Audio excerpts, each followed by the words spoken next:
నిజామాబాద్ జిల్లా ప్రజానీకానికి హనుమత్ జయంతి శుభాకాంక్షలు తెలియజేస్తున్నాం. మరి గత 41 రోజుల నుంచి హనుమంతుని యొక్క దీక్షను పట్టినటువంటి యువకులకు, దీక్షాపరులకు, స్వాములకు ప్రతి ఒక్కరికి పేరు పేరున మరి శుభాకాంక్షలు తెలియజేస్తున్నాం. మరి ఏదైతే వాళ్ళు కోరుకున్నారో కోరిన కోరికలు ఆ భగవంతుడు తీర్చాలని కోరుకుంటూ ప్రతి ఒక్కరికి కూడా ఆంజనేయ స్వామి యొక్క బలం సమకూర్చుకొని వారందరూ కూడా మంచి మార్గాన్ని నిండుకొని మంచి పనులు చేయాలని రోజు నిన్న ఇవాళ హనుమత్ జయంతి సందర్భంగా చాలా ఆంజనేయ స్వామి గుళ్ళకి వెళ్ళి దండం పెట్టడం జరిగింది. మరి అదేవిధంగా ప్రజలు కూడా ఈరోజు మరీ భక్తి శ్రద్ధలతో భక్తితో ఉపవాసాలతో మీద గడిపిన ఇన్ని రోజులు మరి వారి కళ నెరవేరాలని కోరుకుంటూ మరి చాలామంది మరి అన్నదానాలు కానీ తర్వాత అరటిపళ్ళు కానీ ఇవన్నీ ఈరోజు దానం చేస్తూ ఉన్నారు.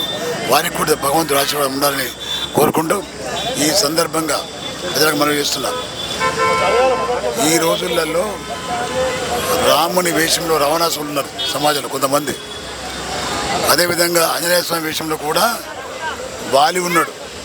అలాంటి వారి బారి నుంచి మనం బయటపడాలని, మరి రాముడు వేరు రాజకీయాలు వేరు, ఈ రెండు వేరు చేసి చూడాలని కోరుకుంటూ సమాజంలో ఎవరైతే బాగా పనిచేస్తున్నారో వాళ్ళను ఎన్నుకోవాలని మరోసారి కోరుకుంటాం. ధన్యవాదాలు.